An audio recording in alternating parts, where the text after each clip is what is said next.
ఆదియందు దేవుడు భూమి ఆకాశాలను సృజించెను. చీకటి అగాధ జలములపైన కమ్మియుండెను. దేవుని ఆత్మ జలములపైన అల్లాడుచుండెను. దేవుడు వెలుగు కమ్మని పలుకగా వెలుగు కలిగెను. వెలుగు మంచిదైనట్టు దేవుడు చూచెను. దేవుడు వెలుగును చీకటిని వేరుపరిచెను. దేవుడు జలముల మధ్య ఒక విశాలము కలిగి ఆ జలములను ఈ జలములను వేరుపరుచునుగాకని పలికెను.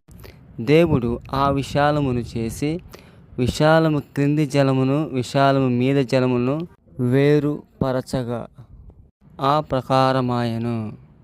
దేవుడు ఆ విశాలమునకు ఆకాశమనియు పేరు పెట్టెను. దేవుడు జలరాశులకు సముద్రములు అని పేరు పెట్టెను. అల్ప విశ్వాసులారా, ఎందుకు భయపడుచున్నారని వారితో చెప్పి లేచి గాలిని సముద్రమును గద్దింపగా మిక్కిలి నిమ్మలమాయెను. ఆ మనుష్యులు ఆశ్చర్యపడి, ఈయన ఎట్టివాడు, ఈయనకు గాలియు సముద్రమును లోబడుచున్నవని చెప్పుకొనిరి.